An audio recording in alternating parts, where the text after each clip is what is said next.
Today we're going to be talking about an effect that is often overlooked because it is misunderstood by many guitar players. We're talking about EQ. The one I have on here is a graphic EQ, meaning that if you look at all the sliders over here, these correspond to frequencies. What are frequencies? We're talking about low frequencies, mids, and highs. We've all heard it, we know what it is. If you really want to get super geeky, it's the rate of repetition of a periodic quantity. So we're talking about a frequency, how often it repeats. Now to simplify this, the slower it is, the lower the frequencies. So if we're talking 300 hertz, we're talking about low mid frequencies. If you were to go to a smaller number, so a slower rate of repetition, we're talking about, let's say, 45 hertz. We're talking about some very low end. If we're talking 20 hertz, this is the threshold of what we can hear. We're talking almost like earthquake-like frequencies. Now, when you start to put the K behind the value, so let's say you have 4K, you're going to say, well, 4 is a very low value, but now we're saying 4K, that's 4,000. So the higher the number, the higher the frequencies.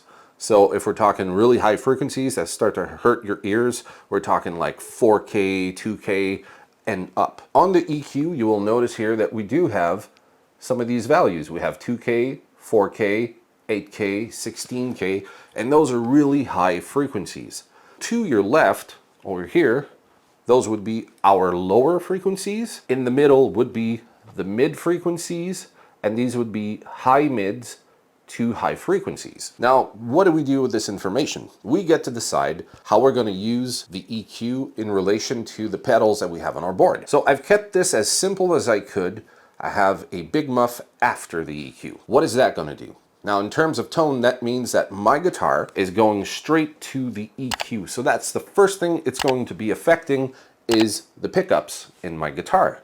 So if I find that I have too much low end with the humbuckers, I can take some out before they hit the fuzz so it's not as big and bassy. The opposite of this would be to put the fuzz before the EQ because perhaps the fuzz doesn't have enough mids. I could try to boost them before, but the pedal will react differently. Maybe I just really enjoy the sound of the fuzz and I don't want to get more gain out of it. I just want to take out what doesn't make sense and boost the things that I need to be heard. So that's where the big difference in pedal placement is going to be. It's a very common question. Where do I put an EQ on the board? So do you want to either affect the guitar going into the pedals, or do you want to affect the pedals going into the EQ? So we're going to start with that first example. So we're going to start by tailoring the sound of my guitar, hitting the EQ before it hits the fuzz, and then we're going to try the opposite. So right now I have the EQ just before the fuzz. What is that going to do? As I mentioned previously, it's going to shape the sound coming from the guitar before it hits the pedal. So what we're going to do is we're going to listen to the fuzz on its own, and then I'm going to start doing what I would normally do if I put the EQ first.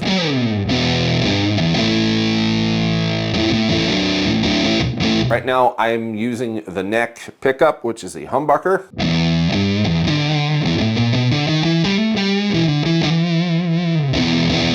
And here is the bridge.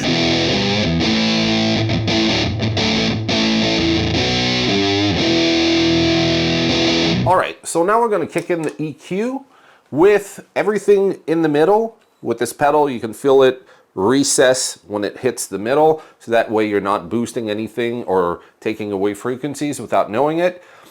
Then we're going to start shaping it. I'm going to go back to the neck pickup, and here is what I'm going to do. I'm going to cut some frequencies, and then I'm going to boost others, so you can actually hear the impact that it's having on the fuzz when it hits it first.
what I'm going to do is boost some frequencies. So when you typically cut frequencies in audio engineering, we call this corrective EQ. You're just taking out the things that you don't want. And when you start to boost, that's where you start to change how a sound source is going to sound. So let's say for this one, if we bypass, this is what the pedal was designed to sound like.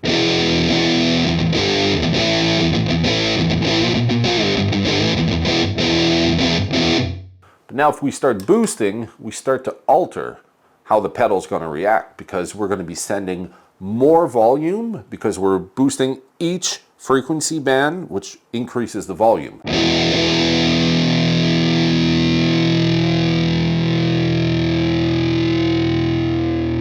So I'm starting with the high frequencies. This is going to get shrill.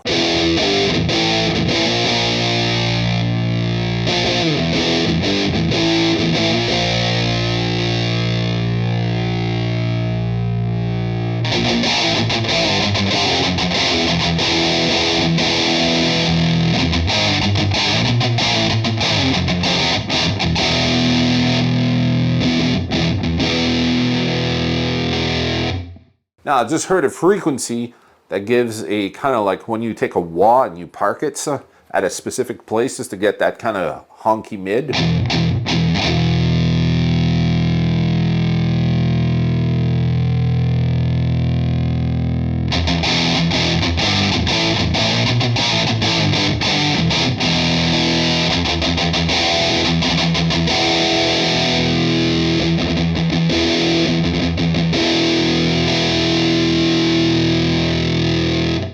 But what about if I was using something that only had a bridge pickup and I wanted to make it sound more like a neck pickup? I could also do this by increasing some of the low frequencies.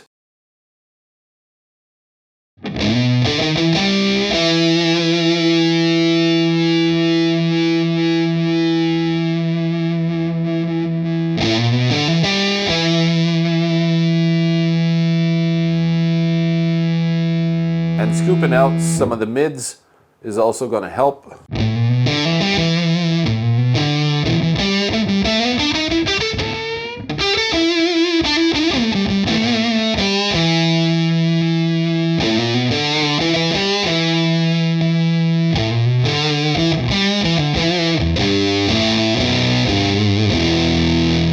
And I am still on the bridge pickup here. And because I'm tailoring the sound before it hits the pedal, I can get a semi-believable neck pickup sound out of something that maybe, you know, you're using just a single pickup guitar. This would be a great way to do it. So what I did to achieve this is I've taken some of the high frequencies out, I've scooped a bit of mids, and I boosted a whole lot of bass frequencies, or low mid frequencies in this case. And it's pretty convincing.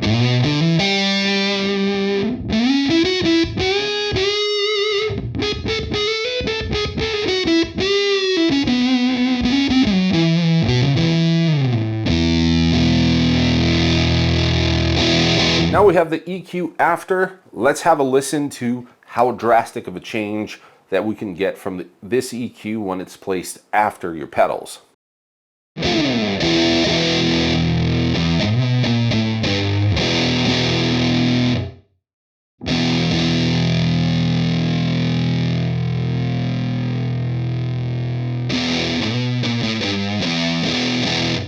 First thing you're going to notice is that because I'm cutting out frequencies, the volume, the overall level, is starting to go down.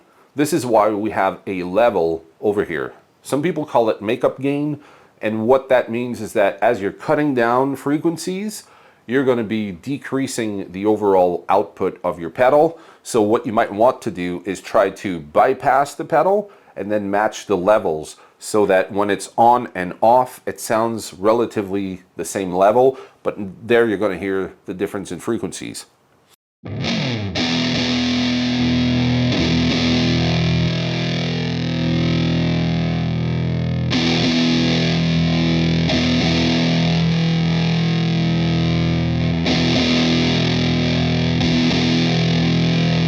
So here, to me, that sounds about the same.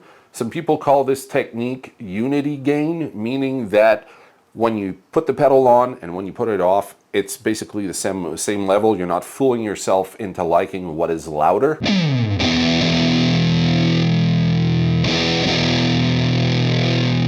Now what I can further do now is tailor some of the high frequencies, and you're going to notice that I don't have to make huge EQ moves to get really good results.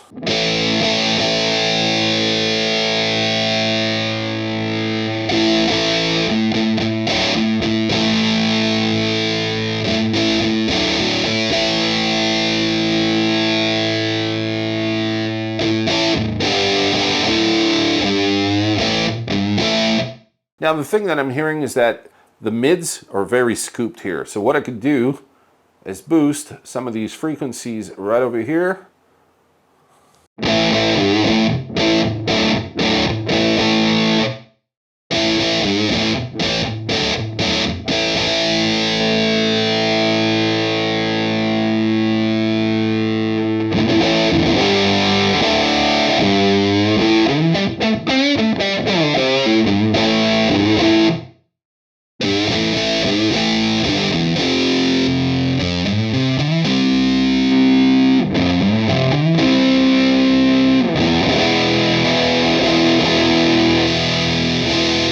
This is another example of creative use of EQ. First in line, I have the Master Gunner treble booster from Northern Effects, and then I have the EQ. And what I'm going to try to do is to get the EQ to perform in a similar way to the treble booster. Instead of talking about it, I'm going to get you to listen to it, and then I'm going to try to mimic that with the EQ hitting the front of the 𝗃𝗂𝗱𝗲𝗀𝗃, and we're going to start with the 𝗃𝗂 first, and then I'm going to kick in the treble booster.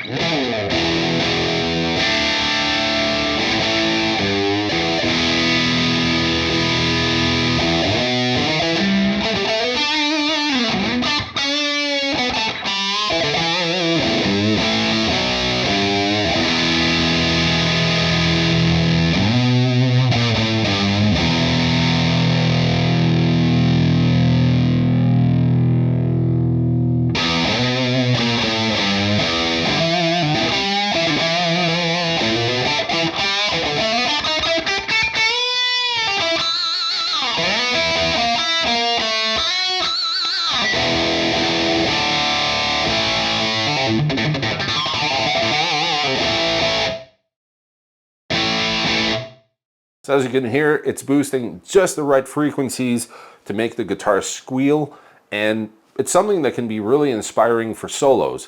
But not everybody has a treble booster. Some of them are really noisy. This one here is a silicon version. Some people will say that it's not a real treble booster, but it is. It's doing the exact same thing without the excessive noise of germaniums. So now what I know and what I've noticed from using treble boosters over the years is that the low end gets cut out a lot. And it's just the right high-mid frequencies that get boosted. So we're going to listen to that again, and then I'm going to try to get the same type of vibe from the EQ.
Now, of course, they're not exactly 100% the same, But as you can tell, I had to do some pretty drastic EQ moves to get close to what the treble booster is doing. So if you're ever in a pinch, you're doing, I don't know, maybe something like Rory Gallagher or maybe Queen, and you need some kind of treble booster just to hit the front of the amp the right way, the EQ, if you use it in a creative means, you can get close to that sound. Now, always keep in mind that if you're cutting out frequencies, you need to make up for it with the overall volume. So let's move on to the next example. Now with the EQ, you can either choose to not use the EQ section and just use it as a volume boost, or use it the traditional way with the EQ. Right now what we're going to do is do what some people refer to as reverse boosting. The Risofrazits is going to be the highest level that I want in terms of gain and volume, and the EQ pedal is going to serve as my bass tone without sounding boosted. Now if that doesn't make sense, let's give you an example of what that sounds like.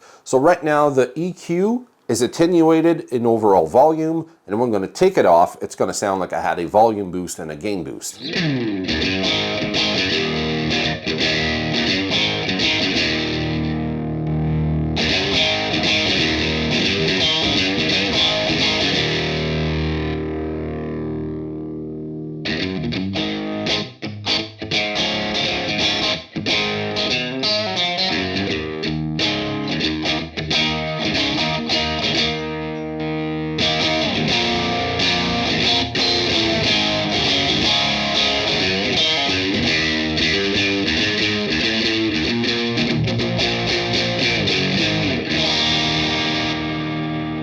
So as you can hear, my guitar is out of tune. That doesn't matter. What matters is that you're now hearing the effect of reverse boosting. Now let's do the more traditional way of boosting the front of this with more overall volume. So I'm gonna go over here, and this should be pretty neutral right now.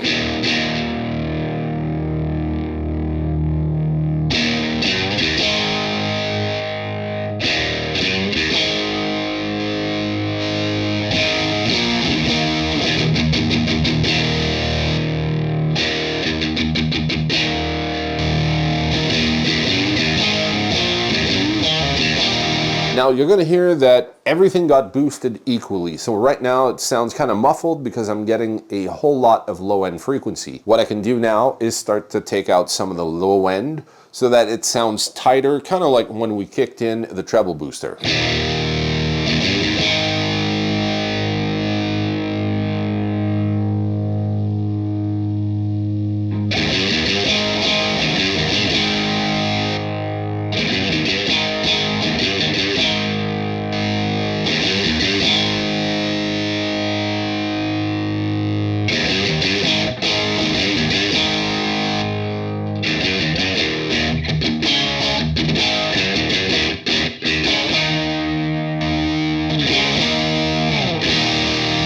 So I'm going to give you a pro tip for EQ, something that the gigging musician and session musicians use. They use an EQ further down the line on their pedal board to tune their rig to whatever room that they are in.